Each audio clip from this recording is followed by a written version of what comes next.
Hello नमस्कार साथियों, Manika classes YouTube channel पर आपका हार्दिक स्वागत अभिनंदन करता हूं। तो साथियों, कल के टॉपिक को हम आज आगे बढ़ाएंगे।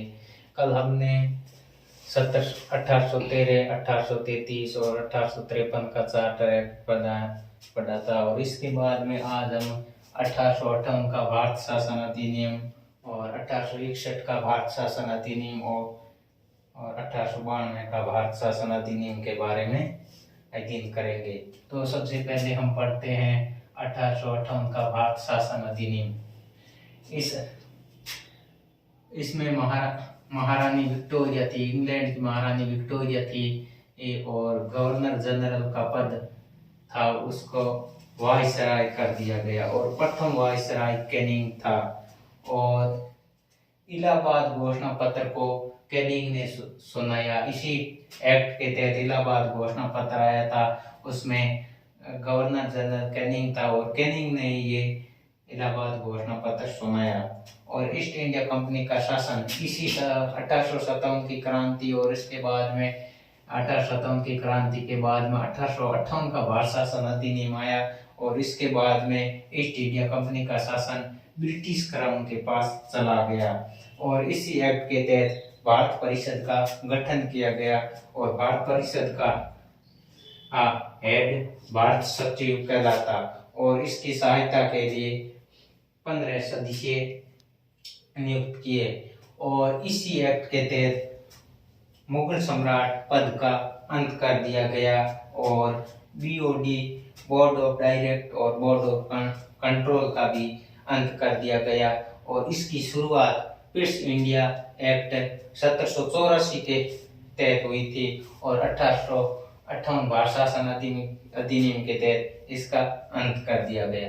और इसके बाद में हम पढ़ेंगे 1861 का भारत शासन अधिनियम। तो इसी एक्ट के तहत विभागीय प्रणाली की शुरुआत की गई, पोर्टफोलियो, इसे पोर्टफोलियो भी कहते हैं। और अध्यादेश जारी करने की शक्ति और मंत्री परिषद की शुरुआत इसी एक्ट के तहत की गई।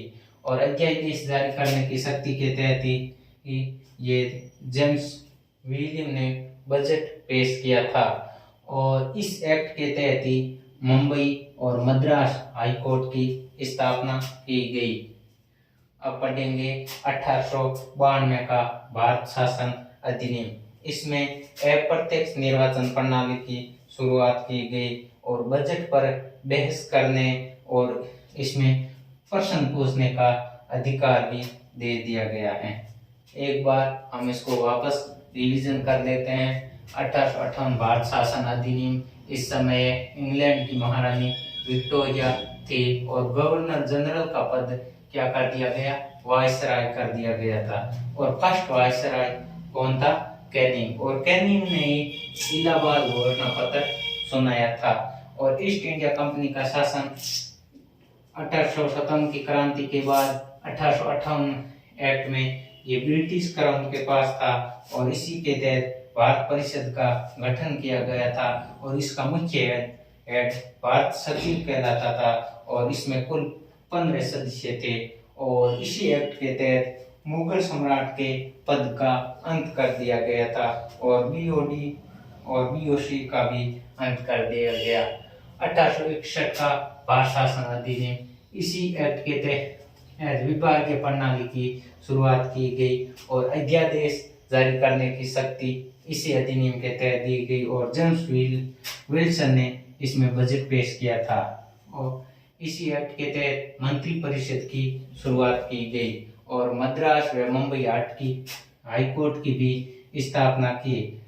1892 भारत शासन अधिनियम, इसमें अप्रत्यक्ष निर्वाचन प्रणाली की शुरुआत की गई थी और बजट पर बहस और प्रश्न पूछने का अधिकार इसी एक्ट में दिया गया था। जय हिंद, जय भारत।